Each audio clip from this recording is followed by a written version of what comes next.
제 여동생이 제 모든 계좌를 털어 남자친구와 함께 달아났습니다. 저는 절망에 빠져 있었죠. 9살 딸아이가 엄마, 걱정 마. 내가 다 해결했어. 라고 말하기 전까지는요. 그리고 며칠 뒤 동생에게서 전화가 와 수화기에 대고 악을 쓰더군요. 계속하기 전에 지금 어느 나라에서 이 이야기를 보고 계신지, 또 나이가 어떻게 되시는지 댓글로 남겨주세요. 편안하게 들어주세요. 저는 나이가 좀 있는 여자로서 꾸밈없이 있는 그대로 이야기하겠습니다. 그러지 않고서는 도저히 이 이야기를 할 수가 없네요. 먼저 가장 아픈 이야기부터 할게요. 동생이 제 통장을 전부 비우고 남자친구와 함께 사라졌습니다. 저는 부엌에 서서 가슴이 철렁 내려앉으며 세상이 무너지는 기분이었습니다. 그때 9살 배기 서연이가 아주 침착하게 말했습니다. 엄마, 걱정 마. 내가 처리했어. 그리고 며칠 뒤 아름이가 전화기에 대고 소리를 질러서 귀에서 전화를 뗄 수밖에 없었죠. 하지만 그건 나중 이야기입니다.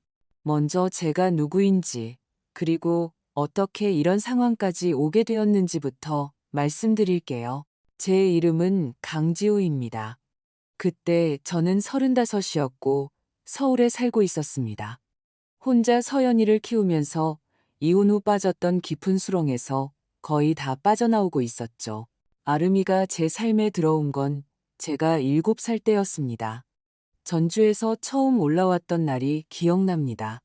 제 검지에 매달리던 작은 손가락들. 그렇게 우리는 서로에게 묶였습니다. 7살 차이. 우리는 자석처럼 서로에게 끌렸습니다. 제가 자전거 타는 법을 가르쳐 줬고, 숙제를 함께 했고, 악몽을 꿀 때면 제가 침대 옆을 지켜주었습니다. 아름이는 제 뒤를 졸졸 따라다녔고, 제 옷을 물려 입었으며, 제 행동 하나하나를 따라했습니다. 그 모습이 귀엽기도 하고, 마음이 따뜻해지기도 했죠. 우리의 어린 시절은 평범했지만 금이가 있었습니다. 부모님은 점점 더 자주 다투셨죠. 그럴 때마다 아름이는 제 이불 속으로 파고들었고, 저는 동생이 잠들 때까지 이야기를 들려주었습니다. 모든 것이 무너져 내렸을 때 저는 18, 동생은 11살이었습니다.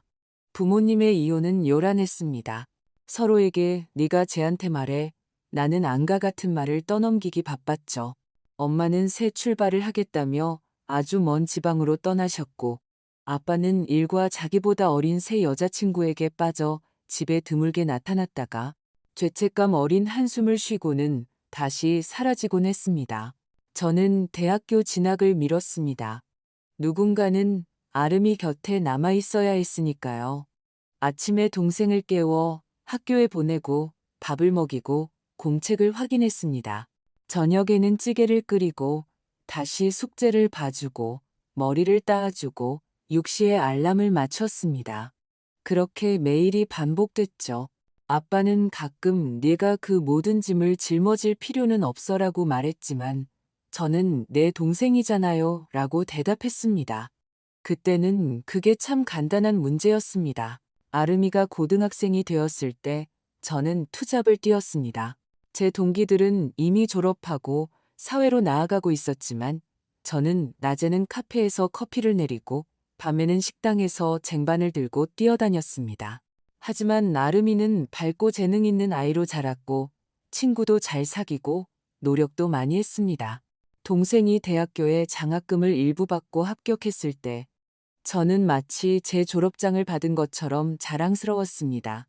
동생이 기숙사로 떠나기 전날 밤, 아름이는 나중에 언니한테 다 갚을게라고 말했습니다. 저는 그냥 손을 내저으며 말했죠. 공부나 열심히 해. 그걸로 충분해. 사실 그때 우리 카드에는 잔돈밖에 남아있지 않았습니다.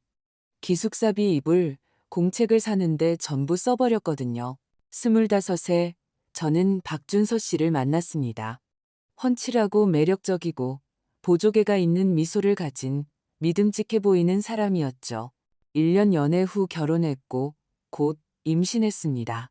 모든 게 순조로워 보였습니다. 아름이는 공부하고 있었고 저는 작은 마케팅 회사에서 보조로 일하게 되었습니다. 월세로 얻은 아파트는 작았지만 햇살이 잘 들었습니다. 서연이의 탄생은 순수한 빛 그 자체였습니다. 제 눈과 그의 보조개를 닮은 아이. 저는 이 작은 생명과 사랑에 빠져 세상이 다시 태어난 것 같았습니다. 아름이는 다른 도시에서 올라와 직접 짠 담요를 선물하며 속삭였습니다. 언니, 애기 너무 완벽해. 언니는 최고의 엄마가 될 거야. 동화는 서연이가 3살이 되던 해에 깨졌습니다.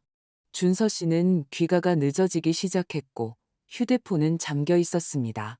옷깃에서는 낯선 향수 냄새가 났죠. 네, 진부하지만 그렇다고 덜 아픈 건 아니었습니다. 그는 부인하지도 않았습니다. 모든 게 복잡하다고만 했죠. 몇 달 후, 그는 이미 다른 여자와 함께 부산에서 살고 있었습니다. 서연이는 거의 보러 오지 않았죠. 저는 혼자였고, 아이가 있었고, 통장과 마음은 불 위에 올려진 빈냄비처럼 덜그럭거리고 공허했습니다. 아름이는 대학을 갓 졸업하자마자 말없이 캐리어를 싸서 저에게로 왔습니다. 언니가 날 지켜줬던 것처럼 이젠 내가 언니를 지켜줄게. 그 말은 제게 구원이었습니다.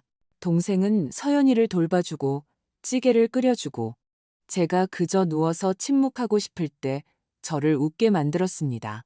하지만 두어 달 후부터 애써 외면하고 싶은 사소한 일들이 생기기 시작했습니다. 지갑에 분명히 넣어뒀던 5만 원짜리가 없어지거나 제가 온라인으로 공과금을 냈는데 연체료 고지서가 날아오거나 거의 잔액이 없는 카드에 제가 사지도 않은 선물 구매 내역이 찍히는 일이 있었죠. 너 돈 가져갔니? 어느 날 제가 물었고 제 목소리에 저 스스로도 놀랐습니다. 아름이는 억울한 듯 입술을 삐죽 내밀었고 눈에는 눈물이 그렁그렁했습니다. 언니, 어떻게 그런 말을 할 수 있어?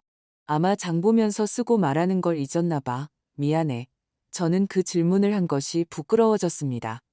이 아이는 아름이인데 어릴 적 할아버지께 드릴 차비가 없다며 자기 저금통을 몽땅 털어주던 그 아이.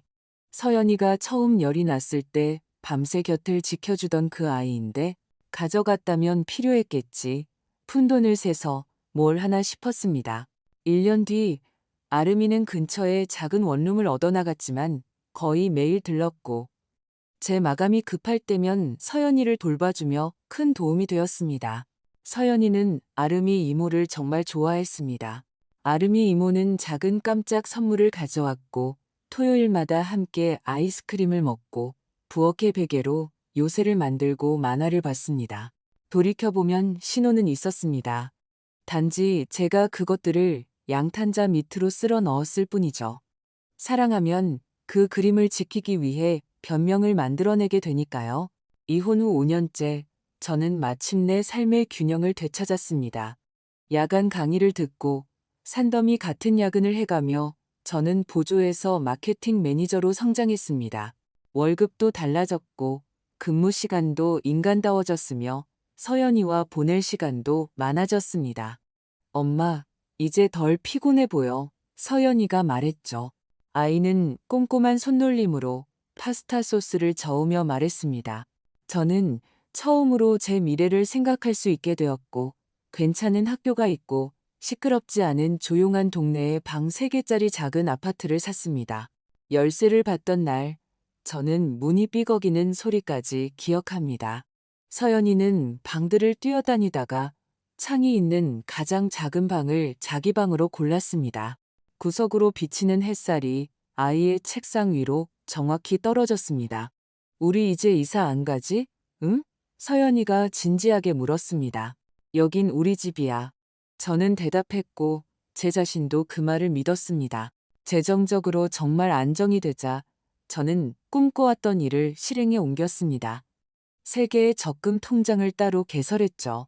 첫 번째는 서연이 대학 등록금으로 500만 원, 두 번째는 비상금으로 500만 원, 세 번째는 제 사업자금, 즉 딸과 더 가까이 있기 위해 집에서 할 수 있는 작은 마케팅 컨설팅을 위한 돈으로 400만 원이었습니다. 합쳐서 400만 원. 몇 년간 제가 이뤄낸 조용한 승리였습니다. 카페 대신 집에서 밥을 먹고, 미용실 대신 직접 머리를 자르고, 주말에는 부업을 하고 꼭 필요한 것만 샀습니다. 통장에 돈이 쌓일 때마다 우린 할 수 있어라는 표에 체크 표시를 하는 기분이었습니다. 그 무렵 아름이는 어딘가 불안정해 보였습니다. 어떨 땐 매일 전화하다가도 몇 주씩 사라지곤 했습니다. 직장은 수시로 바뀌었고 모든 이야기의 결론은 상사가 쓰레기거나 동료들이 이상하다는 것이었습니다. 어제는 잡지에서 튀어나온 듯한 원피스를 입고 나타났다가 한 달 뒤에는 미용실 갈 돈이 없다며 직접 머리를 엉망으로 자른 채 나타났습니다. 금요일까지만 돈 좀 빌려줘. 동생이 부탁했습니다. 액수는 점점 커졌고 금요일은 가끔 오지 않았습니다. 제가 조심스럽게 예전 빚을 상기시키면 아름이는 즉시 토라졌습니다. 언니, 설마 동생이랑 푼돈 계산하는 거야?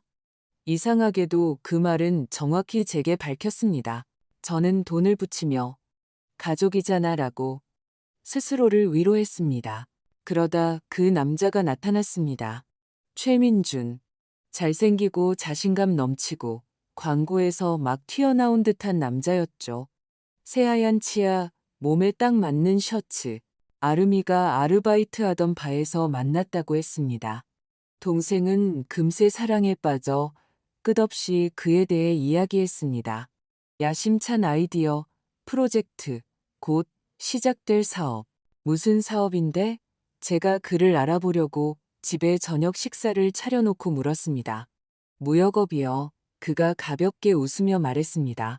인맥, 물류, 사람만 알면 다 잘 풀리죠. 어떤 구체적인 질문에도 그는 미끄러지듯 의미 없는 매끄러운 말로 대답했습니다. 무엇보다 저를 거슬리게 한 것은 다른 것이었습니다. 그가 우리 집을 둘러보는 방식이었습니다. 따뜻한 시선이 아니라 텔레비전은 얼마일까, 노트북은 얼마일까 가늠하는 듯한 날카로운 시선이었죠. 제 월급과 적금에 대해서도 물었습니다.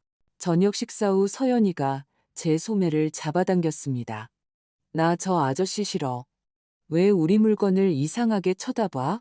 그리고 아름이 이모, 저 아저씨 때문에 화장실에서 울었어. 내가 들었어. 저는 그것을 아이의 질투심과 이모를 지키려는 마음 때문이라고 생각했습니다. 어른들은 다투기도 하니까요. 그게 그 사람이 나쁘다는 뜻은 아니라고요. 지금 와서 생각하면 그때 멈춰서서 귀 기울이지 않은 것을 후회합니다.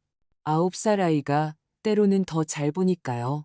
아름이의 부탁은 더 잦아졌습니다. 갑자기 차가 고장 났다거나 급한 아파트 보증금이 필요하다거나 병원비가 필요하다는 시기였습니다. 매번 뜨겁고 진심으로 고마워했지만 곧 새로운 불행이 찾아왔습니다. 2달 전 제가 부산에서 열리는 3일짜리 컨퍼런스에 가기 직전 아름이가 울면서 전화했습니다. 쫓겨났어. 민준 씨가 집주인이랑 싸웠어. 갈 데가 없어. 저는 말했습니다. 손님 방으로 와. 필요한 만큼 있어. 이웃인 김영희 할머니께서 제가 없는 동안 서연이를 돌봐주시기로 약속하셨습니다. 떠나기 전날 저녁 캐리어가 이미 문 앞에 서 있을 때 아름이가 조심스럽게 물었습니다. 언니, 온라인 뱅킹 비밀번호 좀 알려줘. 혹시 모르잖아. 서연이한테 무슨 일이라도 생기면 병원에 바로 돈 보내야 할 수도 있고. 저는 망설였습니다. 돈 문제는 동생과 항상 미묘했습니다. 제가 거절하면 그건 불신으로 받아들여졌습니다. 의 서랍에 비상용 현금 봉투 있어. 내 핸드폰은 항상 켜져 있을 거야. 제가 대답했습니다. 아름이의 얼굴은 즉시 삐뚤어졌습니다. 어린애 같았죠. 나 30이야, 애가 아니라고. 내가 가족이라는 걸 얼마나 더 설명해야 해. 저는 컨퍼런스 전에 수많은 이메일과 짐 싸기에 지쳐 있었습니다. 그리고 무엇보다 제가 정말 동생을 믿는다는 걸 증명하고 싶다는 충동이 들었습니다. 저는 종이를 가져와 비밀번호를 적어서 부엌 식탁 주전자 옆에 두었습니다. 정말 큰일일 때만 써. 갈비뼈 아래에서 느껴지는 불쾌한 감정을 억누르며 말했습니다. 너 정말 바보 같은 짓 하는 거야. 라고 속삭이는 듯한 느낌을요. 아침에 저는 공항으로 떠났습니다. 아름이와 민주는 현관에서 손을 흔들어 주었습니다. 서연이는 교복을 입고 그들 사이에 서서 웃으며 책가방을 고쳐 맸습니다. 만약 제가 다음 72시간 동안 무슨 일이 일어날지 알았다면 차를 돌려 어디에도 가지 않았을 겁니다. 하지만 저는 몰랐습니다. 사랑해 라고 외치고는 세상에서 가장 소중한 모든 것을 제가 믿어왔던 동생의 손에 맡긴 채 떠났습니다. 부산 컨퍼런스는 이례적으로 성공적이었습니다. 발표를 마치자 사람들이 다가와 명함을 교환했고 부장님은 새로운 프로젝트를 암시했습니다. 요컨대 오랜만에 삶이 생존뿐만 아니라 성장이라는 것을 느꼈습니다. 쉬는 시간마다 집에 전화를 걸었습니다. 서연이는 즐거워하며 웃었습니다. 아름이 이모랑 카드 마술 배우고 있어. 저녁에는 피자를 먹었다고 했습니다. 저는 수화기에 대고 미소 지으며 세 사람이 우리 부엌에서 웃고 있는 모습을 상상했습니다. 마지막 날 아침, 저는 도착 시간을 맞추기 위해 아름이에게 전화를 걸었습니다. 받지 않았습니다. 문자를 보냈지만 답이 없었습니다. 바쁘겠지, 학교도 가야 하고, 통신 상태도 늘 이상하니까 하고 생각했습니다. 정오가 되자 불안감이 가슴속에서 웅웅거렸습니다. 김영희 할머니께 전화를 걸었습니다. 서연이는 아침에 약속대로 학교에 데려다 줬어. 아름이가 학교 끝난 후에도 내가 좀 데리고 있어 달라고 부탁하더구나. 무슨 일이 있다면서. 할머니가 말씀하셨습니다. 저는 마른 침을 삼켰습니다. 그냥 바빴나 보지 하고 스스로를 다독였습니다. 비행기 탑승 직전. 저는 무심코 은행 앱을 열었습니다. 부엌 식탁에 남겨두었던 바로 그 비밀번호를 입력했습니다. 그리고 잠시 후 머릿속이 텅 비어버리는 화면을 보았습니다. 세 개의 계좌 모두 잔액이 0원이었습니다. 저는 로그아웃 했다가 다시 로그인했습니다. 0원, 비상금 통장 0원, 서연이 대학 등록금 0원, 제 사업자금 0원, 400만 원이 흔적도 없이 사라졌습니다. 휴대폰이 손에서 미끄러져 떨어졌습니다. 탑승 안내 방송이 다른 방에서 들려오는 소리처럼 멀게 느껴졌습니다. 어떤 여자가 제게 휴대폰을 주워주며 의사를 불러줄지 물었습니다. 저는 몽유병 환자처럼 고개를 저었고 어떻게 비행기에 탔는지 기억나지 않습니다. 3시간의 비행은 3일처럼 길었습니다. 저는 불가능한 시나리오들을 떠올렸습니다. 앱의 오류, 은행의 실수, 보안상의 동결. 아름이가 뭔가 설명해 줄 거야. 하지만 마음 깊은 곳에서는 이미 알고 있었습니다. 이건 실수가 아니라고. 김포공항에서 저는 택시를 잡아타고 집으로 향하며 마치 도시가 제게 답을 돌려줄 수 있기라도 한 것처럼 창밖을 쳐다봤습니다. 밖은 모든 것이 그대로였습니다. 아파트 입구의 꽃들, 제가 밤에 켜두고 나가는 현관의 불빛. 하지만 아파트 안의 침묵은 낯설고 사람이 살지 않는 듯했습니다. 손님 방에 들어갔습니다. 옷장은 비어 있었고 협탁도 텅 비어 있었습니다. 선반에는 화장품 파우치가 있던 자리에 얇은 먼지 자국만 남아 있었습니다. 화장실에도 칫솔이나 로션병 하나 없었습니다. 저는 112에 전화를 걸었고 당직 경찰관에게 무슨 일이 있었는지 설명했습니다. 이름, 금액, 날짜를 말했습니다. 경찰은 빨리 도착해서 진술을 기록했습니다. 제복을 입은 점지만 피곤해 보이는 남자가 동정 어린 눈으로 저를 보았습니다. 가족 간의 일은 안타깝게도 자주 있습니다.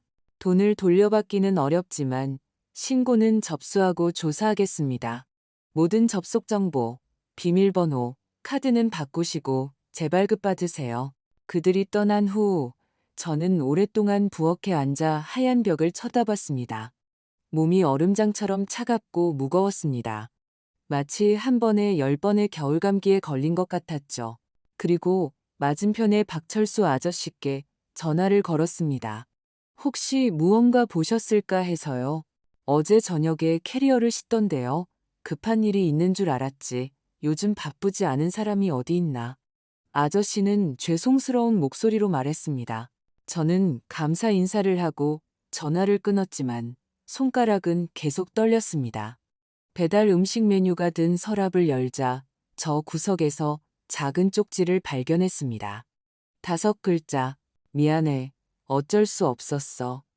아름이에 알아볼 수 있는 빠르고 기울어진 글씨체였습니다.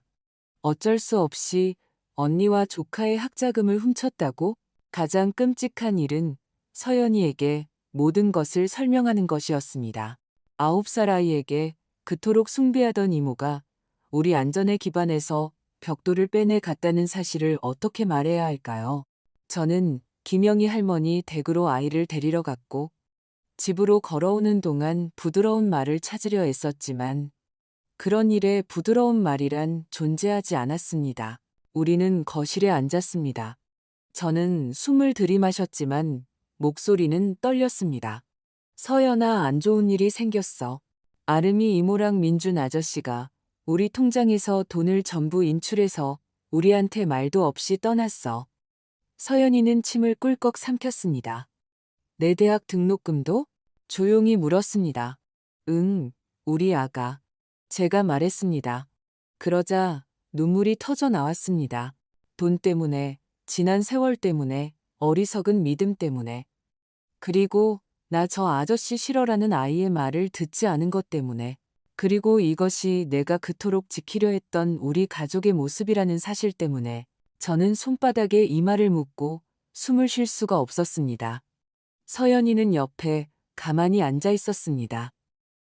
안절부절못하지도 울지도 않았습니다. 아이들이 큰 불행 앞에서 가끔 짓는 그 이상한 어른스러운 진지함으로 저를 바라보고 있었습니다. 그러고는 따뜻한 손바닥을 제 어깨에 얹고 침착하게 말했습니다. 엄마, 걱정 마. 내가 다 해결했어. 저는 고개를 들었습니다. 해결했다니, 그게 무슨 말이야? 쉰 목소리로 물었습니다. 서연이는 일어나 자기 방으로 가더니 제 낡은 스마트폰을 들고 돌아왔습니다. 제가 새 폰을 사면서 게임용으로 준 바로 그 폰이었습니다. 아이는 익숙하게 화면 잠금을 풀고 갤러리를 열더니 제 눈을 똑바로 쳐다보며 말했습니다. 여기에 다 있어. 끝까지 듣고 봐. 서연이가 화면을 누르자 제 손 안에서 부엌의 대화가 흘러나왔습니다. 화면은 약간 옆으로 기울어져 있었는데 마치 과일 바구니 뒤에 휴대폰을 숨겨둔 것 같았습니다. 아름이와 민준이 속삭이며 다투고 있었지만 모든 것이 들렸습니다. 네, 언니 돈 좀 있네. 그가 씩씩거렸습니다. 통장 3개, 거의 8,400만 원이야. 우리가 그거 가지고 뜨는 거야. 나 지우 언니 돈 못 훔쳐. 아름이가 고개를 저었습니다. 얼굴이 하얗게 질려 있었죠. 언니가 날 키웠어. 내가 어떻게 언니 얼굴을 봐? 누가 훔친대? 그의 목소리가 부드럽고 기름지게 변했습니다. 이건 빌리는 거야. 내 거래만 성사되면 바로 갚으면 되지. 영상이 끝났습니다. 서연이는 바로 다음 영상을 틀었습니다. 이번엔 방안, 창가 화분 뒤에 휴대폰을 세워둔 것 같았습니다. 나 정말 힘들어. 민준이 이미 애처롭게 말하며 아름이의 어깨를 감쌌습니다. 그 사람들은 돈 없다고 하면 그냥 넘어갈 사람들이 아니야. 예전에 내 친구는 더 적은 돈 때문에 다리가 부러졌어. 내가 널 지키려고 다 말 안 하는 거야. 나 7천만 원 갚아야 해. 급하게, 알겠어? 급하게. 왜 진작 말 안 했어? 아름이가 움츠러들었습니다. 그 큰 돈을 어디서 구해? 내 언니한테서 빌리는 거지. 다시 그 부드러운 목소리였습니다. 가족이잖아. 언니는 평생 너한테 빚진 거나 마찬가지야. 저는 손에 휴대폰을 쥔 채 서 있었고 속에서는 마치 얼음물이 양동이에서 양동이로 옮겨지는 것 같았습니다. 서연이는 다음 영상으로 넘겼습니다. 영상은 계속 이어졌습니다. 어떤 영상에서는 그들이 부엌에서 속삭였고 어떤 영상에서는 그가 아름이를 베란다로 데려가 설득하는 목소리로 말했습니다. 어떨 때는 압박하고 어떨 때는 하소연했습니다. 아이는 인내심 있고 영리하게 촬영했습니다. 장소를 바꾸고 서두르지 않았습니다. 어떻게 이런 생각을 했어? 제가 작은 목소리로 물었습니다. 우리 같이 탐정 드라마 보잖아. 서연이가 진지하게 대답했습니다. 나쁜 사람들은 조용하면 자기들끼리 다 얘기하잖아. 다음 영상은 우리 아파트 단지였습니다. 민준이 바닥을 서성이며 귀에 휴대폰을 대고 있었습니다. 목소리는 이미 달랐습니다. 거만하고 낯설었죠. 완벽한 타겟을 찾았어. 동화에나 나올 법한 언니야. 애 대학 등록금 모으고 맹목적으로 믿어. 통장 3개 거의 8,400이야. 쟤네가 눈치채기 전에 빼서 터키로 뜰 거야. 저는 속이 메스꺼워졌습니다. 그는 우연히 공경에 처한 게 아니었습니다. 그는 의도적으로 우리에게 접근했던 겁니다. 저는 다리에 힘이 풀려 의자에 앉았습니다. 서연이는 망설이지 않고 제가 떠나기 전날 저녁에 찍힌 영상을 틀었습니다. 카메라는 옷장 안에 숨겨져 있었던 것 같았습니다. 틈새로 빛이 들어와 제 침대가 보였습니다. 아름이는 침대 커버 위에 앉아 두 손으로 얼굴을 가리고 있었습니다. 민주는 앞뒤로 서성였습니다. 그의 모습에는 조금의 다정함도 없었습니다. 너한테 더 이상 선택지는 없어. 그가 잘라 말했습니다. 내 언니가 돈을 좀 잃든가 아니면 내가 광주일에 대해 다 말하든가. 설마 그러진 못할 거야. 아름이가 고개를 들었습니다. 입술이 떨리고 있었죠. 확인해 볼래? 그가 비웃었습니다. 네, 완벽한 언니는 너에 대해 모든 걸 알지는 못하지. 안 그래? 내가 다 말하면 언니가 널 어떤 눈으로 볼 것 같아? 알았어. 아름이의 목소리가 무너졌습니다. 하지만 한 푼도 빠짐없이 갚아야 해. 물론이지, 물론. 그가 고개를 끄덕였고 그의 얼굴에는 차갑고 만족스러운 미소가 스쳐 지나갔습니다. 저는 영상을 멈췄습니다. 심장이 망치처럼 두근거렸기 때문입니다. 광주. 낯설고 끈적한 단어였습니다. 아름이는 제게 그곳에 대해 한 번도 말한 적이 없었습니다. 저는 서연이를 보았고 아이는 이미 주머니에서 작은 학교 수첩을 꺼내고 있었습니다. 내가 받아 적기도 했어. 아이는 어른처럼 말했습니다. 그 사람들이 내가 근처에 없는 줄 알았을 때. 보세요. 깔끔한 아이의 글씨체로 최민준의 진짜 이름, 김도윤. 다른 사람 앞에서 이 이름으로 부르지 말 것이라고 적혀 있었습니다. 다투는 소리를 들었다고 했습니다. 저는 그 줄 밑을 손가락으로 쓸었고 제 안에서 무언가 제자리를 찾는 느낌이 들었습니다. 그림이 맞춰졌습니다. 그의 매끄러운 대답, 우리 집을 보던 그의 시선, 그의 거래들, 이름은 어떻게 알았어? 제가 물었습니다. 싸웠어. 아이는 어깨를 으쓱했습니다. 아름이 이모가 화나서 도윤아 라고 소리쳤어. 그랬더니 그 아저씨가 사람들 앞에서 절대 그렇게 부르지 마라고 씩씩거렸어. 그리고 또 있어. 서연이가 말하며 다른 앱을 열었습니다. 엄마가 예전에 낡은 노트북에 유해 콘텐츠 차단 프로그램 깔아줬던 거 기억나? 내가 학교 과제한다고 하고 그걸 손님 방에 카메라처럼 놔뒀어. 노트북 화면, 녹화 영상이 재생되었습니다. 우리 방, 책상. 민준이 서랍을 뒤지더니 접힌 종이, 바로 그 비밀번호가 적힌 쪽지를 찾아 자기 휴대폰으로 사진을 찍었습니다. 그리고 제 노트북을 열어 브라우저에 무언가를 입력하고 한참 동안 타이핑하고 또 사진을 찍었습니다. 영상은 끊기지 않았습니다. 똑똑한 서연이는 모든 것이 빈틈없이 녹화되도록 설정해 두었습니다.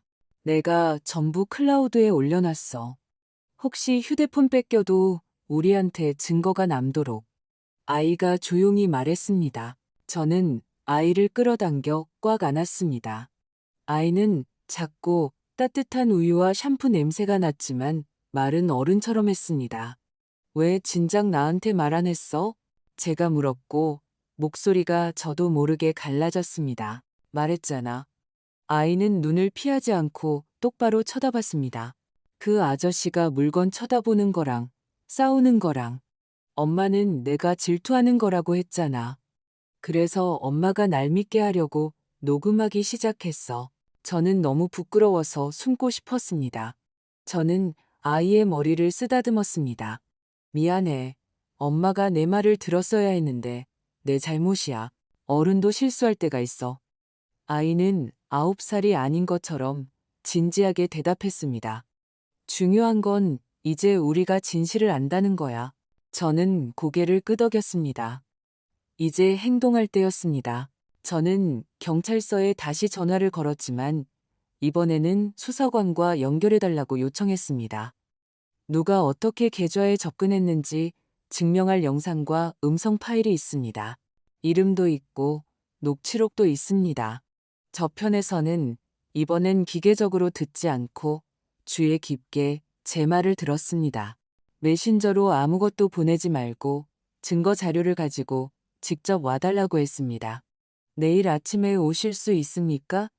갈 수 있습니다. 그날 밤 우리는 바닥에서 서류철과 씨름했습니다. 저는 핵심 장면들을 인쇄했고 서연이는 날짜와 시간을 다시 확인하고 녹음 파일을 순서대로 정리했습니다. 마커로 부엌, 거실, 단지 내, 침실, 노트북이라고 표시했습니다. 아이가 피곤해서 잠들 줄 알았는데 아니었습니다. 어깨를 나란히 하고 아주 진지하게 앉아 있었습니다. 새벽 2시쯤 아이의 눈이 감기는 것을 보고 조용히 침대로 옮겼습니다. 저는 거의 잠들지 못했습니다. 갓난아기 때부터 손을 잡아주던 사람이 어떻게 이런 칼날 아래로 나를 밀어넣을 수 있었는지, 그리고 이제는 되돌아갈 길이 없다는 생각에 잠겨 있었습니다. 아침에 우리는 최수진 경이라는 명패가 붙은 사무실로 들어갔습니다. 40살쯤 되어 보이는 생기 있고 날카로운 눈을 가진 여성이었습니다.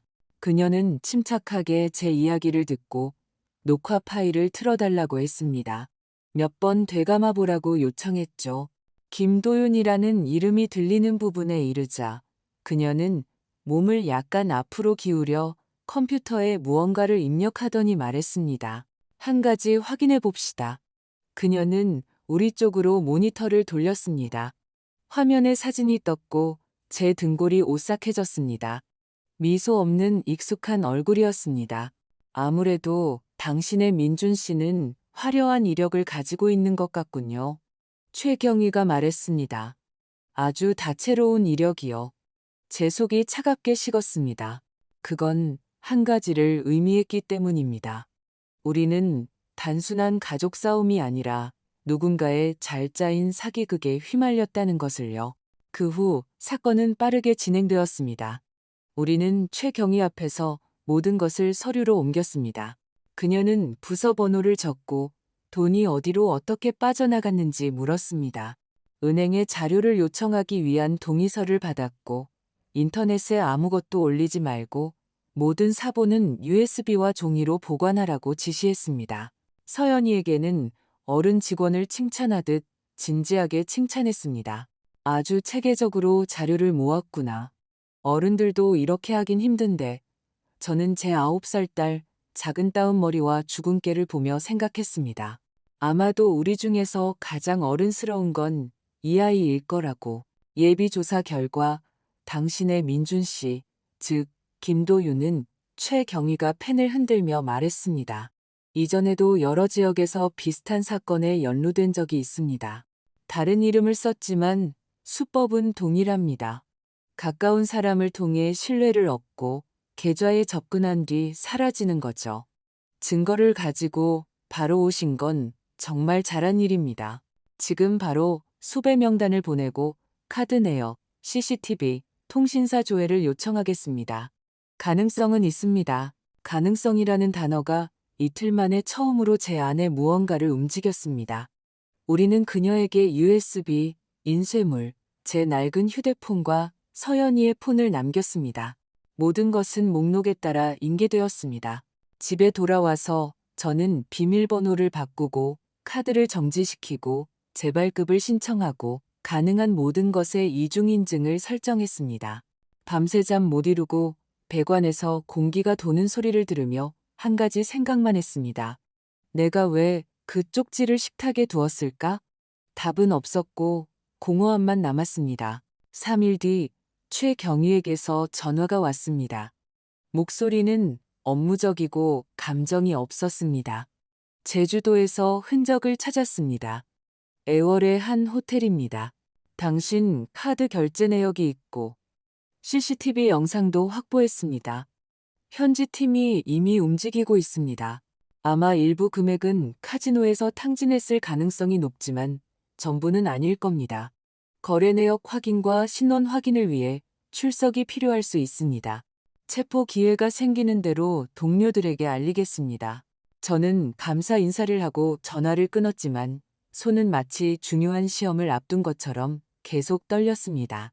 저녁에 저와 서연이는 냄비 하나에 담긴 김치찌개를 나눠 먹으며 학교 이야기를 하다가 뜬금없이 웃었습니다. 그때 전화가 울렸습니다. 모르는 번호였습니다. 저는 무심코 스피커폰을 켰습니다. 어떻게 그럴 수가 있어. 아름이가 소리를 질렀고 선반의 그릇이 떨릴 정도였습니다. 어떻게 나한테 경찰을 보낼 수가 있냐고. 목소리는 갈라져 있었고 술기운과 공포가 섞여 있었습니다. 저는 침을 삼키고 놀랍게도 침착하게 대답했습니다. 너는 내 비상금, 서연이 대학 등록금, 내 사업 자금에서 400만 원을 빼갔어. 내가 어떻게 해야 했다고 생각하는데? 언니는 아무것도 몰라. 진짜야. 그녀는 거의 울부짖었습니다. 그 사람이 협박당했어. 깡패 같은 사람들이었단 말이야. 언니, 민준 씨를. 아니, 그 사람을. 카지노에서 어떤 놈들이 잡아갔어. 그리고 지금 그 사람들이 우리 숙소문 앞에 와 있단 말이야. 나 어떻게, 언니, 우선 너 자신에게 거짓말하는 것부터 그만둬. 제가 말했습니다. 그 사람 이름은 민준이 아니야. 김도윤이고 이런 짓을 한 게 처음이 아니야. 그는 널 구한 게 아니라 널 이용한 거야. 그리고 나도 거짓말. 아름이가 씩씩거렸지만 이미 확신은 없었습니다. 언니는 항상 모든 걸 뒤집어. 그냥 내가 드디어 언니보다 더 사랑받는 게 질투나서 그러는 거지. 언니는 집도 직장도 서연이도 있잖아. 난 아무것도 없는데. 그 마른 종이에 손가락을 베인 것처럼 아팠습니다. 사소해 보이지만 피가 났습니다. 네가 혼자 남지 않게 하려고 난 대학을 포기했어. 제가 조용히 말했습니다. 내 기숙사비를 모으고 밤새 일하고 우리 집에 들여주고 먹여주고 빚을 갚아줬어. 그리고 지금 내가 바라는 건 단 하나, 진실이야. 너희한테 돈이 얼마나 남았어? 침묵은 길었습니다. 수화기 너머로 낯선 목소리와 텔레비전의 웅웅거리는 소리가 들렸습니다. 몰라. 마침내 그녀가 힘없이 말했습니다. 돈은 그 사람한테 있어. 전부 만회할 수 있다고. 지금 흐름을 탔다고 했어. 우린 그냥 돈을 썼어. 세어보지 않았어. 갚을 수 있을 거라고 생각했어. 터키로 가서 모든 걸 새로 시작하자고 했어. 터키? 저는 씁쓸하게 웃었습니다. 너희가 새로 시작하는 동안 그는 길거리에서 우리가 얼마나 완벽한 타겟이었는지 떠들고 다녔는데 순간의 침묵, 문 두드려. 아름이가 완전히 다른 작은 목소리로 속삭였습니다. 지우 언니, 나 뭐라고 말해야 해? 어떻게? 진실을 말해. 제가 대답했습니다. 있었던 그대로. 그리고 광주 일도. 안 돼? 그녀는 울음을 터뜨렸습니다. 그 사람이 언니한테 말하겠다고 협박했어. 난 그러고 싶지 않았어. 문 두드리는 소리가 더 커졌습니다. 경찰입니다. 문 여세요. 금속성의 목소리가 들렸습니다. 지우 언니, 제발, 내가 몰랐다고, 그 사람이 시켰다고 말해줘. 그 사람이 시켰다고? 제가 물었습니다. 침묵이 현처럼 팽팽하게 늘어졌습니다. 완전히는 아니야. 그녀가 속삭였습니다. 수화기에서 무언가 덜그럭거리는 소리와 함께 발소리, 낯선 목소리들이 들렸습니다. 통화는 잡음과 함께 말 중간에 끊겼습니다. 그 전화 이후 밤은 마치 정지된 것 같았습니다. 저는 아파트를 서성이고 문을 확인하고 계속해서 비밀번호를 바꿨습니다. 머릿속에는 단 두 단어만 맴돌았습니다. 다 끝났어. 서연이는 어른처럼 지쳐 일찍 잠들었고 저는 아이의 침대 옆에 앉아 숨소리를 들었습니다. 시간을 되돌리고 싶었지만 되돌릴 것은 아무것도 없었습니다. 자정이 가까워질 무렵 최경희에게서 전화가 왔습니다. 목소리는 업무적이고 평온했습니다. 제주도 동료들이 처리했습니다. 김도윤은 호텔에서 체포되었습니다. 그와 금고에서 현금을 압수했습니다. 잠정적으로 약 900만 원입니다.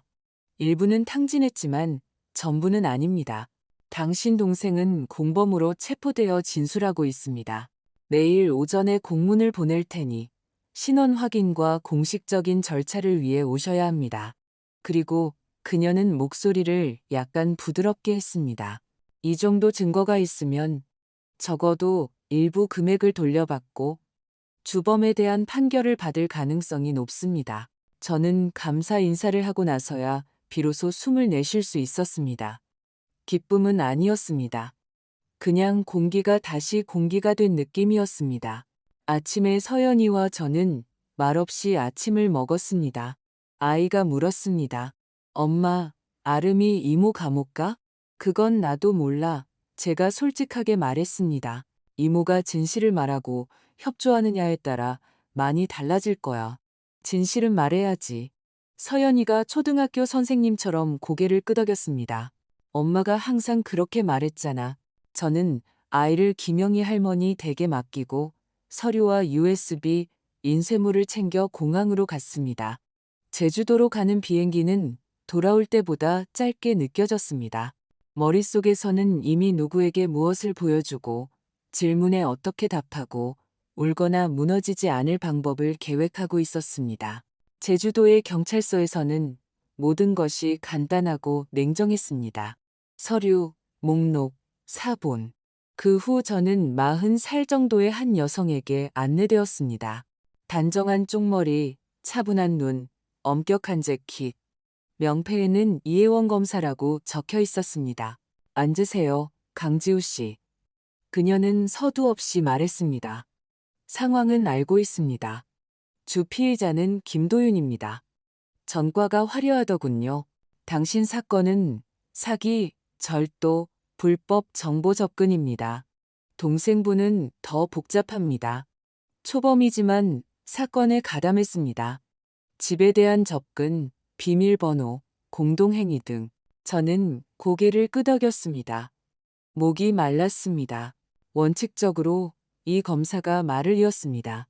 이런 사건은 당신 측의 고소와 강경한 입장을 바탕으로 진행됩니다. 하지만 두 번째 길이 있습니다. 동생분이 수사에 협조하고 김도윤의 다른 범죄에 대해서도 온전한 증언을 한다면 감형을 이야기해 볼 수 있습니다. 실형이지만 기간은 줄어들고 사회봉사 이수 후 보호관찰을 받으며 의무적으로 피해액을 변제해야 합니다. 그렇지 않으면 더 엄격해질 겁니다. 당신에게는 명확하고도 어려운 질문입니다. 동생에 대한 완전한 처벌을 주장하시겠습니까? 저는 앉아서 책상 끝을 바라봤습니다. 눈앞에 어린 시절의 아름이가 떠올랐습니다. 따은 머리, 까진 무릎, 그리고 어제의 그 낯선 떨리는 목소리. 지우 언니, 나 어떡해? 한 사람 안에 두 명의 다른 아이가 있었습니다. 저는 진실과 돈을 돌려받는 것이 필요합니다. 마침내 제가 말했습니다. 그리고 그 남자가 감옥에 가야 합니다. 동생에 대해서는 모르겠습니다. 지금 용서했다고 말할 수는 없지만 그렇다고 선을 그을 수도 없습니다. 이 검사는 마치 그런 대답을 기다렸다는 듯 고개를 끄덕였습니다. 모르는 것이 당연합니다. 우리는 우리 일을 할 것이고 당신에게는 짧은 만남을 주선해 드릴 수 있습니다. 경찰 입회하에 동의하십니까? 심장이 쿵 내려앉았습니다. 안 된다고 말하고 싶었지만 이 과정을 거치지 않으면 한 발짝도 나아갈 수 없다는 것을 알았습니다. 동의합니다. 우리는 회색문이 늘어선 복도를 걸었습니다. 저는 갑자기 손이 떨리는 것을 느끼고 서류철을 방패처럼 더 꽉 껴안았습니다. 문 앞에서 이 검사가 멈췄습니다. 기억하세요? 그녀가 조용히 말했습니다. 여기는 감정적인 장면을 연출할 곳이 아닙니다. 핵심만 말하고 광주에 대해 물어보세요. 저는 고개를 들었습니다. 녹음해서 그것도 들으셨군요? 네. 우리는 동기와 범위를 파악하는 것이 중요하고 당신은 답을 들어야 합니다. 문이 딸깍 열렸습니다. 문틈으로 아름이가 보였습니다. 야위고 창백하고 화장기 없는 모습이었습니다. 저를 보자 잠시 굳어버렸고 어쩔 줄 모르겠다는 듯 가슴에 팔짱을 꼈습니다. 언니, 그녀가 숨을 내쉬었습니다. 저는 입을 열었고 지금 내뱉는 첫 마디가 너무나 많은 것을 결정할 것이라는 것을 깨달았습니다. 저는 서류철을 마치 저를 지켜줄 수 있다는 듯 꽉 쥔 채 서서 간단하게 말했습니다. 안녕, 아름아. 감정적으로 굴지 않을게. 진실이 필요해. 광주가 뭐야? 그녀는 눈에 모래가 들어간 것처럼 눈을 자주 깜박이더니 손을 어디에 둬야 할지 모른 채 의자에 주저앉았습니다. 2년 전이야. 그녀가 힘없이 말했습니다. 친구들이랑 놀러 갔었어. 클럽, 음악, 어떤 남자를 만났지. 나이 많고 돈 많은 남자. 아침에 화장실 세면대에서 그 사람 결혼 반지를 봤어. 전날 밤에 뺐던 거였지. 내가 소란을 피우니까 그 사람이 자기 가정에 끼어들지 않는 조건으로 돈을 제안했어. 1, 500만 원. 그때 난 완전히 무너지고 있었어. 월세 집주인은 쫓아낸다고 협박하고 변변한 직장도 없었지. 난 그 돈을 받았어. 그리고 그 사람은 그 도시에 올 때마다 나한테 연락했고 돈을 더 줬어. 난 그게 도움이라고, 보상이라고 스스로를 설득했지. 그러다 나 자신이 너무 미워져서 번호를 차단하고 다른 동네로 이사했어. 민준 씨. 아니, 김도윤이 어떻게든 그 얘기를 나한테서 캐냈어. 그 사람은 그런 재주가 있어. 들어주는 척, 위로하는 척 하다가 그걸로 날 올감했어. 언니 돈을 가져오든가 아니면 내가 다 말하든가. 난 언니가 날 증오할 거라고 생각했어. 저는 들으면서 속이 뒤틀리는 것을 느꼈습니다. 귀를 막고 싶었지만 동시에 이 이야기를 들어야만 했습니다. 그렇지 않으면 머릿속에 영원히 검은 구멍이 남을 테니까요. 그랬다 해도 제가 천천히 말했습니다. 너는 결국 우리를 터는 걸 선택했어. 그 사람이 아니라 네가. 아름이는 책상을 보며 고개를 끄덕였습니다. 내가 그랬어. 갚을 수 있을 거라고 믿었어. 그 사람이 무슨 계획표 같은 걸 보여주면서 이자율이 어쩌고 금방 만회할 거라고 장담했어. 그런데 제주도에서는 그냥 계속 돈을 걸기만 했어. 흐름을 탔다고, 조금만 더 하면 된다고. 그러다 소음, 비명, 경비원, 경찰, 그 사람한테서 다른 사람 이름으로 된 여권들이 나왔어. 난 바보였어. 아니, 그게 아니지. 난 겁쟁이고 욕심쟁이야. 그리고 내 잘못이야. 문이 살짝 열리고 이 검사가 들여다보더니 제게 고개를 끄덕이고는 끼어들지 않은 채 문틈에 서 있었습니다. 잘 들어. 제가 동생에게 말했습니다. 검찰에서 제안이 있어. 수사협조. 네가 그 사람에 대해 그리고 다른 사건들에 대해 자세히 증언하는 거야. 거짓말이나 꾸며내지 않고. 그러면 형량이 줄고 보호관찰을 받으며 의무적으로 배상해야 해. 이건 널 위해서가 아니야. 그 남자를 오랫동안 감옥에 보내고 네가 돈을 갚기 시작하게 하기 위해서야. 아름이가 고개를 들었습니다. 동의할게. 있었던 그대로 다 말할게. 광주 일도 그 사람이 날 어떻게 구슬렸는지도 우리가 어떻게 돈을 빼냈는지도 필요한 서류에 전부 서명할게. 나 정말 미안해, 언니. 말은 값싸. 제가 목소리가 갈라지지 않도록 애쓰며 대답했습니다. 앞으로 몇 년이 걸릴 거야. 돈 갚고 치료받고. 네가 말이 아니라 행동으로 증명하기 전까지 우리 사이에 가까움은 없을 거야. 그녀는 빠르게 고개를 끄덕였습니다. 알아. 이래서 갚을게. 공제할 수 있는 만큼 다 하라고 할 거야. 이미 수사관이랑 이야기했는데 급여에서 일부 공제하는 방식이 있다고 했어. 언니가 날 용서해달라고는 안 할게. 그냥. 그녀는 한숨을 쉬고 솔직하게 내뱉었습니다. 내가 훔쳤고, 내가 배신했어. 그건 내 결정이었어. 그 사람이 시킨 게 아니라 내가 선택한 거야. 그에 따르는 결과를 받아들일게. 저는 이 검사 쪽으로 돌아섰습니다. 그녀는 거의 눈에 띄지 않게 고개를 끄덕였습니다. 협조 의사를 기록하겠습니다. 강지호 씨의 입장도 기록해두겠습니다. 주된 초점은 김도윤에게 맞추고 동생분에 대해서는 완전한 자백과 배상 시 감형을 고려할 준비가 되어 있습니다. 네, 그렇게 해주세요. 제가 말했습니다. 아름이가 조용히 말했습니다. 서연이는 어때? 살아있고 공부하고 잘 버티고 있어. 우리 둘을 합친 것보다 더 똑똑해. 제가 대답했고 목소리는 어쩔 수 없이 떨렸습니다. 그리고 맞아, 아이는 처음부터 모든 걸 짐작하고 있었어. 네가 그 아이의 마음을 부쉈어. 알아, 아름이가 말했습니다. 나중에라도 언니가 괜찮다고 생각하면 아이한테 카드 한 장이라도 전해주고 싶어. 불평 없이 진실만 쓸게. 두고 보자. 제가 잘라 말했습니다.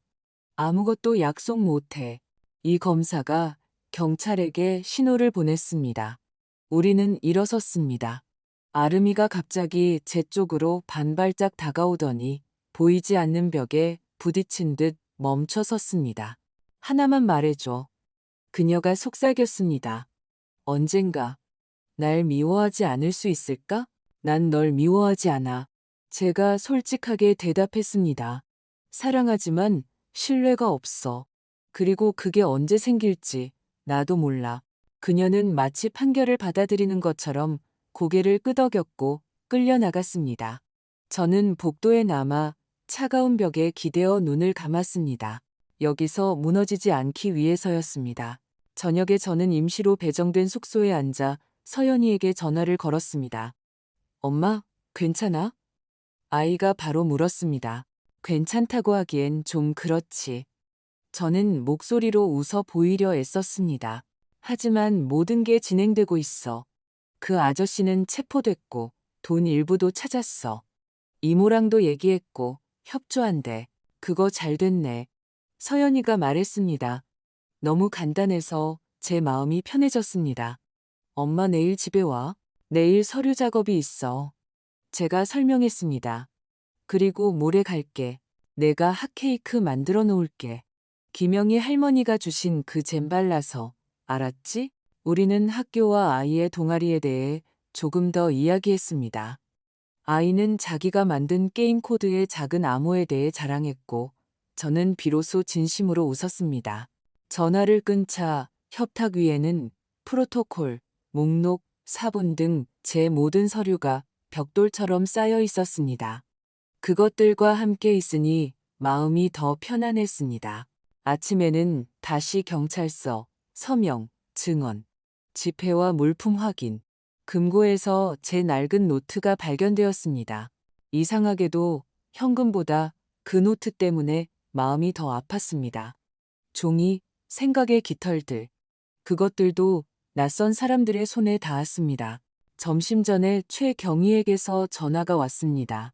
강지우 씨, 우터치네니에 동생분에 대한 잠정적인 입장은 수사 협조 시 보호관찰 18개월입니다. 이후 집행유예와 배상이 따릅니다. 김도윤은 상황이 훨씬 안 좋습니다.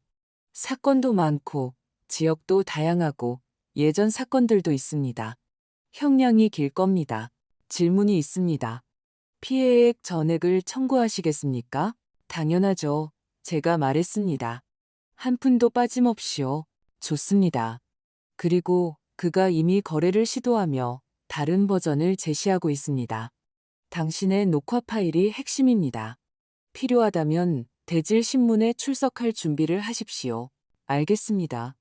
저는 전화를 끊고 갑자기 얼마나 피곤한지 깨달았습니다. 그냥 그런 피곤함이 아니었습니다. 창밖으로 보이는 세상에 도둑맞은 돈이나 가짜 이름 따위는 없다는 듯 평온하게 서 있는 산들을 바라보며 앉아 있었습니다. 그리고 펜을 들어 돌아가서 할 일 목록을 쓰기 시작했습니다. 변호사, 새로운 재정규칙, 서연이를 위한 상담, 제 부업 계획. 오후에 이 검사가 저를 다시 불렀습니다. 이번엔 짧았습니다. 당신의 입장을 전달했습니다. 형량은 법원이 결정하지만 당신은 동생이 최악의 상황으로 떨어지는 것을 막아주었습니다. 이제 재판이 있을 것이고 돈 문제로 긴 꼬리가 남을 겁니다. 이건 마라톤입니다. 강지우 씨, 저는 오래 달리는데 익숙합니다. 제가 대답했고 며칠 만에 처음으로 그 말을 믿었습니다. 건물을 나서면서 저는 멈춰서서 휴대폰을 귀에 기울였습니다. 조용했습니다. 그때 진동이 울렸습니다. 발신자 정보 없음. 저는 그래도 받았습니다. 강지우입니다. 남자의 목소리는 건조하고 업무적이었으며 억양이 없었습니다. 내일 오전 9시에 추가적인 절차를 위해 출석이 필요합니다. 그리고 그는 잠시 멈췄습니다. 마치 제가 듣고 있는지 확인하는 것처럼. 당신 동생에게 전달된 봉투에서 또 다른 편지가 발견되었습니다. 그녀에게서 온 것이 아닙니다. 누구한테서요? 제가 물었습니다. 김도윤입니다. 그가 대답했습니다. 아주 집요합니다. 직접 보시는 게 좋을 겁니다. 저는 수화기를 더 꽉 쥐었습니다. 그가 거기서도 손을 뻗고 있다는 뜻이었습니다. 그리고 이야기는 아직 마지막 말을 하지 않았다는 뜻이었습니다. 아침 9시에 약속대로 도착했습니다. 경찰서는 늘 그렇듯 종이와 값싼 커피, 그리고 출입 게이트에 금속 냄새가 났습니다. 최경희는 짧게 고개를 끄덕이며 저를 맞았습니다. 가시죠.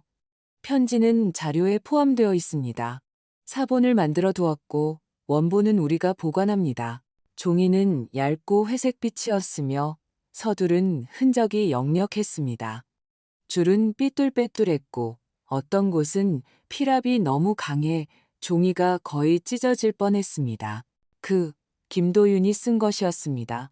처음에는 단편적이고 끈적한 위협이었습니다. 네가 모든 걸 망쳤어. 아무도 널 구해주지 않아. 내 생각보다 너에 대해 더 많이 알아. 그리고는 사랑 고백으로 넘어갔습니다. 바보야, 그들을 버리고 나에게로 와. 조금만 참으면 내가 다 해결할게. 나한테는 사람이 있어. 그리고 마지막에는 아주 연극적인 미끼가 있었습니다. 네가 강요당했다고 말하면 모두가 편해질 거야.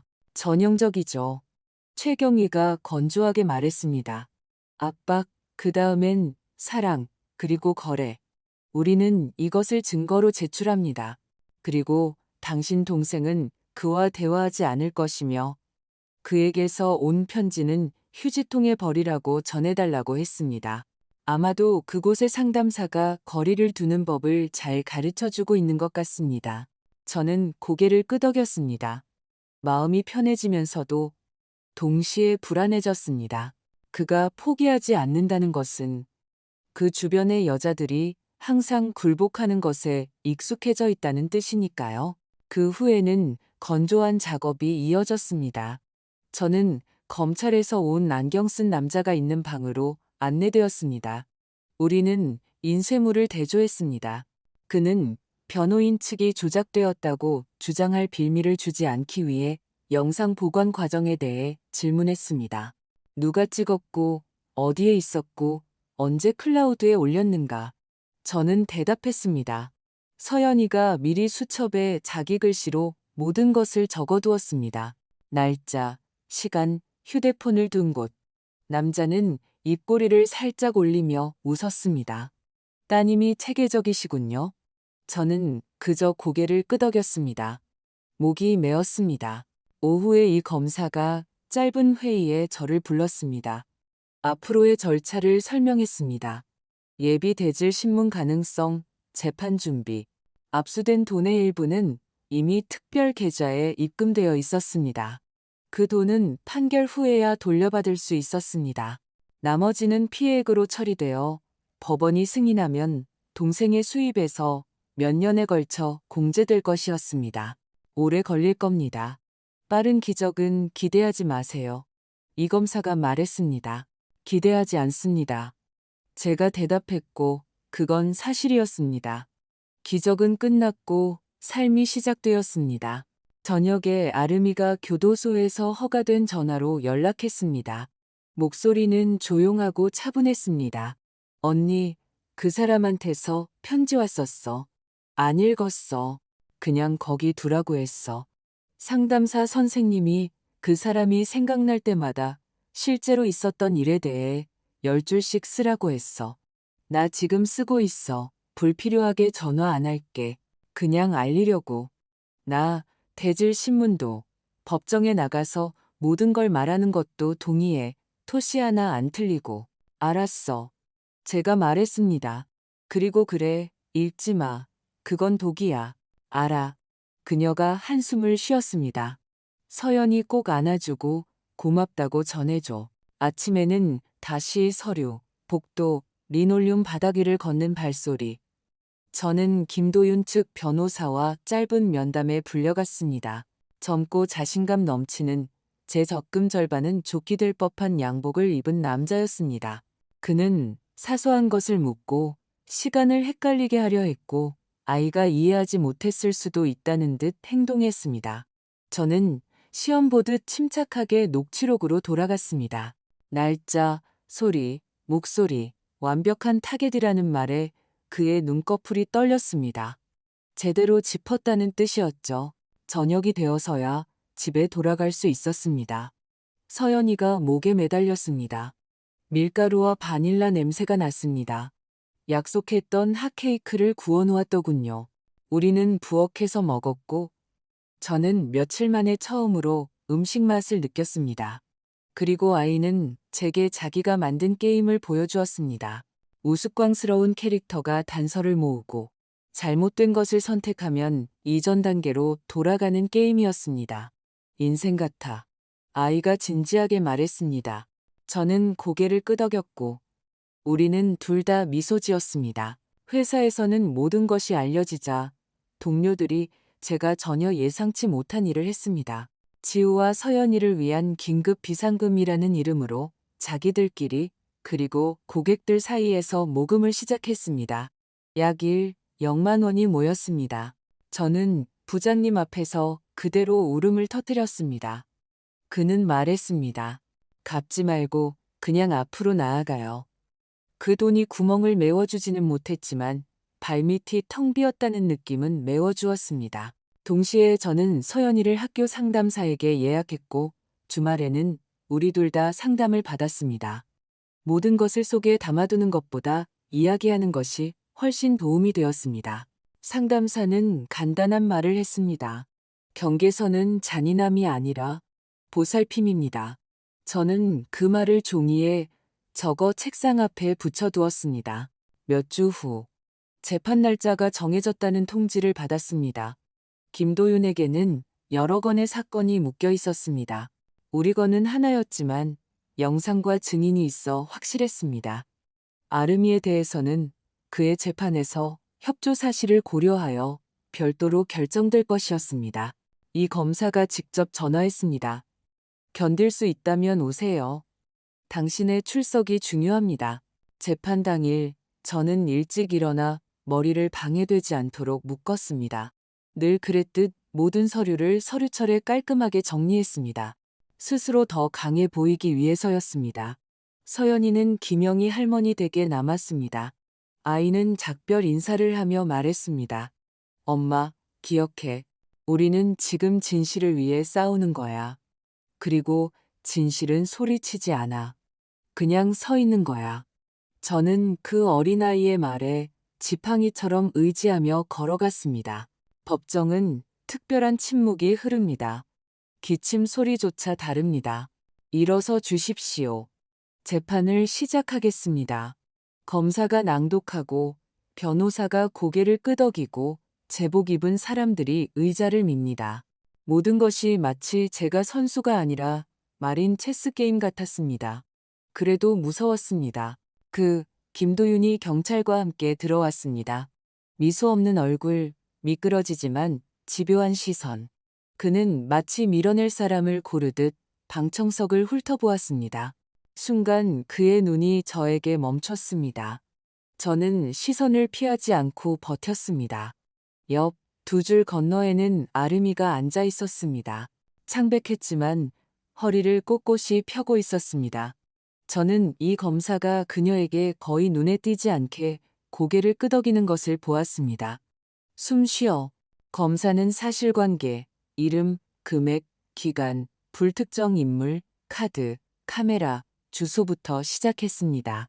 그리고 증인들을 불렀습니다. 처음에는 호텔 직원, 경비원, 그리고 녹취록의 진위를 확인한 전문가. 다음은 저였습니다. 저는 일어나 마이크 앞으로 갔습니다. 숨이 짧아졌지만 고르게 쉬었습니다. 언제 떠났는지, 쪽지는 어디에 있었는지, 어떻게 모든 것을 발견했는지, 미안해, 어쩔 수 없었어라는 쪽지를 어떻게 찾았는지에 대한 질문에 답했습니다. 변호사는 감정을 자극하려 했지만 저는 사실로 돌아갔습니다. 세 번째 질문쯤부터 손이 떨리지 않았습니다. 그래도 가장 힘든 순간은 아직 오지 않았습니다. 판사가 서류를 보고 고개를 들어 평온하게 말했습니다. 증인 강아름 씨를 부릅니다. 아름이가 일어섰습니다. 단색 스웨터를 바로잡고 한 걸음 내디뎠지만 순간 발이 바닥을 찾지 못한 것처럼 주춤했습니다. 저는 그 움직임을 보고 심장이 멎는 것 같았습니다. 그녀는 증인석으로 다가가 난간에 손을 얹었습니다. 판사는 위증의 처벌에 대해 경고하고 이해했는지 물었습니다. 아름이는 고개를 끄덕이고 숨을 들이마시고 마치 셋을 세는 것처럼 잠시 눈을 감았다가 떴습니다. 말씀하세요. 판사가 말했습니다. 법정은 너무 조용해서 가장 먼 좌석에서 누군가 종이 위로 펜을 미는 소리까지 들렸습니다. 아름이는 그가 앉아 있는 쪽을 보더니 갑자기 검사 쪽으로 고개를 돌렸습니다. 저는 있었던 그대로 모든 것을 말씀드리겠습니다. 그녀가 약간 쉰 목소리로 말했습니다. 그리고 제가 그의 김도윤을 제 언니 집에 들인 것부터 시작하겠습니다. 판사가 고개를 끄덕였고 기록 장치가 켜졌습니다. 이 검사는 펜을 준비했습니다. 저는 주머니 속에서 주먹을 쥐었고 남들 앞에서 떨지 않기 위해 손톱이 손바닥을 파고드는 것을 느꼈습니다. 아름이는 숨을 들이마시고 입을 열었습니다. 그 순간 그가 갑자기 자기 변호사에게 몸을 기울여 무언가를 빠르게 속삭였고 변호사가 벌떡 일어났습니다. 이에 있습니다. 재판장님, 변호사가 날카롭게 말했습니다. 증인 신문전에 새로운 정보를 제출하고 증인들 간의 비밀스러운 관계에 대한 문제를 검토해 주실 것을 요청합니다. 방청석에서 한숨소리가 터져나왔고 판사는 눈썹을 치켜떴습니다. 검사는 휙 돌아봤고 제 머릿속에는 한 가지 생각이 울렸습니다. 그가 그녀를 무너뜨리려고 무언가 꾸몄구나. 그리고 지금 제 눈앞에서 아름이가 그 공격을 견뎌낼지 아니면 다시 그림자 속으로 사라질지가 결정될 것이었습니다. 판사는 변호사의 말을 끝까지 듣고 안경 너머로 쳐다보며 평온하게 말했습니다. 이의는 기각합니다. 어떠한 비밀스러운 관계도 확인되지 않았습니다. 증인 신문을 계속합니다. 법정에는 마치 공기가 다시 돌아온 것 같았습니다. 아름이는 거의 눈에 띄지 않게 고개를 끄덕이고 검사에게 눈빛으로 감사 인사를 전한 뒤 시작했습니다. 서두르지 않고 꾸밈없이 마치 마침내 변명이 아닌 인간의 언어로 말하기로 결심한 것처럼 그녀는 어떻게 김도윤을 제 집에 데려왔는지, 어떻게 제게서 일상적인 세부 정보, 즉 제가 언제 집을 비우는지, 서류철은 어디에 두는지, 우리가 비상금을 어떻게 마련했는지 등을 캐냈는지 이야기했습니다. 어떻게 그가 광주 일을 빌미로 저를 설득하고 압박했는지, 식탁 위에 비밀번호 쪽지, 그의 휴대폰 속 사진, 그냥 빌렸다가 갚을 거야 라는 말, 그리고 결국 공허함으로 끝난 제주도의 흐름에 대해서도 말했습니다.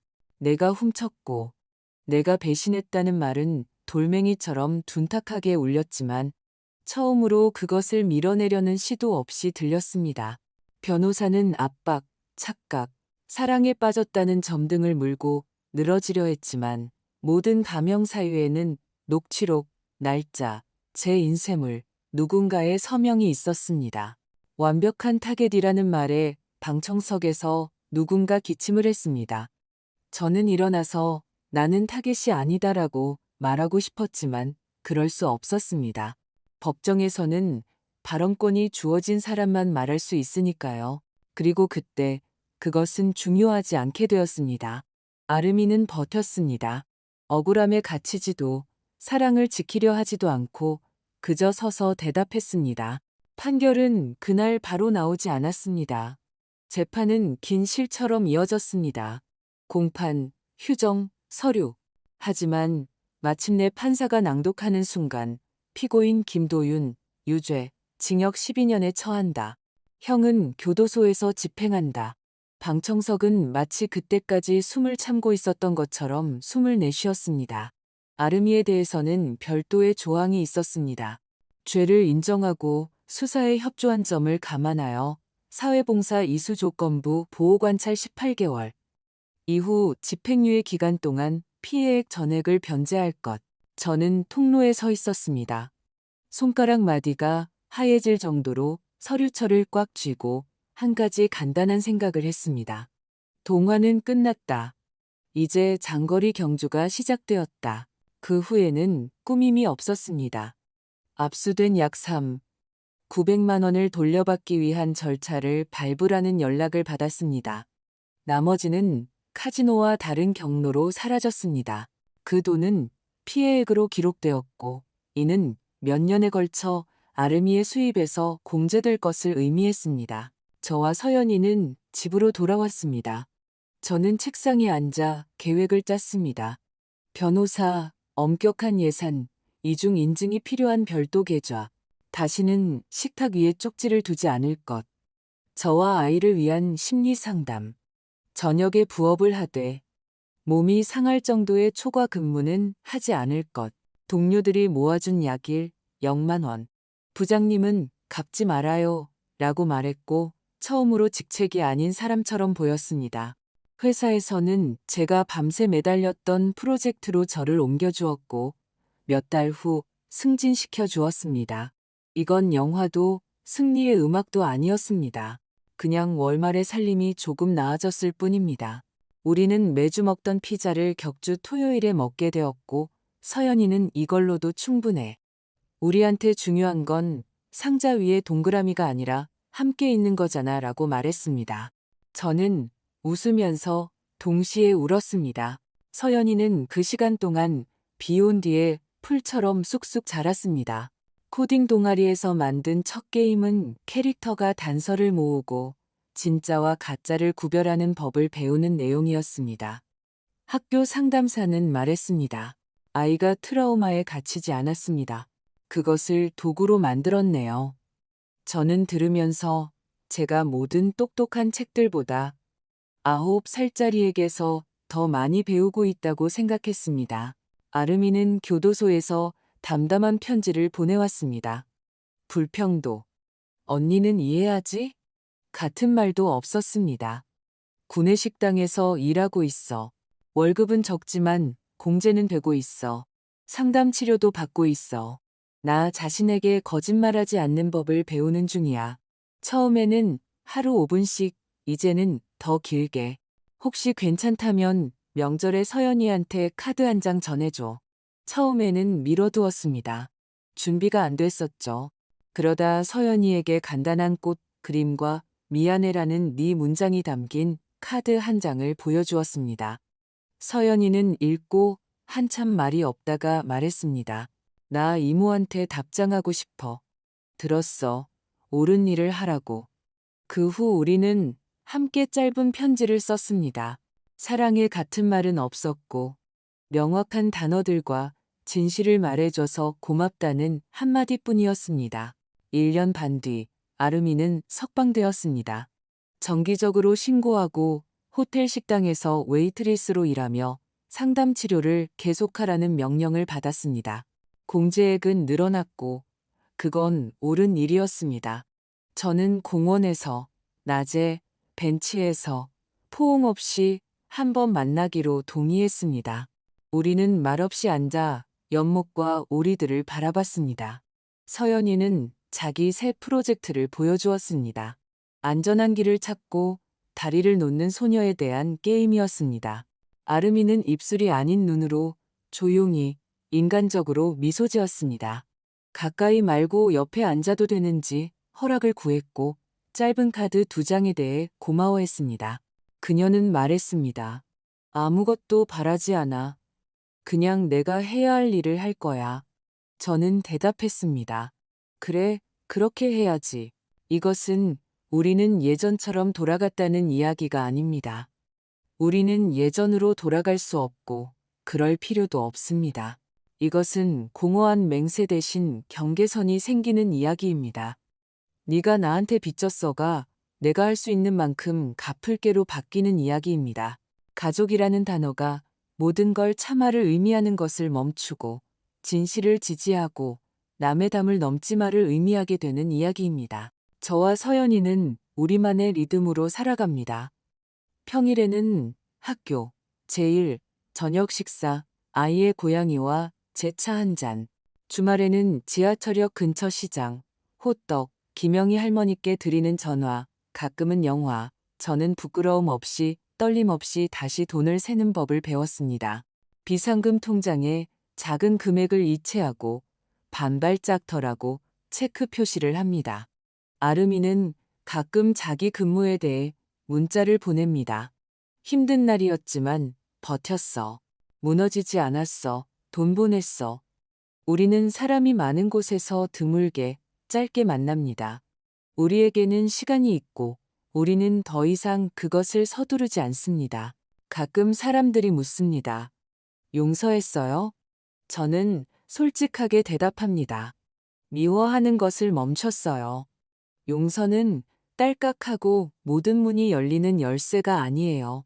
멈춤과 표지판이 있는 길이죠. 조심, 낭떠러지. 때로는 길가에 서 있기도 하고 때로는 한 걸음 내딛기도 합니다. 그리고 그걸로 충분합니다. 가끔 밤에 아파트가 조용할 때 저는 식탁 위에 그 비밀번호 쪽지를 생각합니다.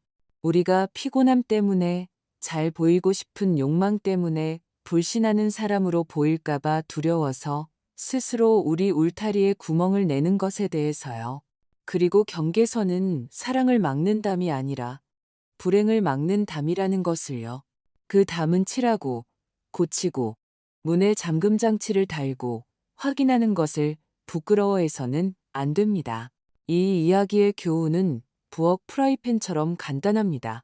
사랑하는 사람이 9살일지라도 진실을 말할 때 그들의 말을 들으세요. 믿되 확인하고 자비를 무책임과 혼동하지 마세요. 사랑은 조금만 더 참아줄게가 아니라 옆에 서서 너와 내가 넘어지지 않게 할게입니다.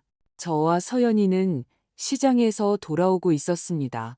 날은 따뜻했고 단지에는 라일락 향이 가득했습니다.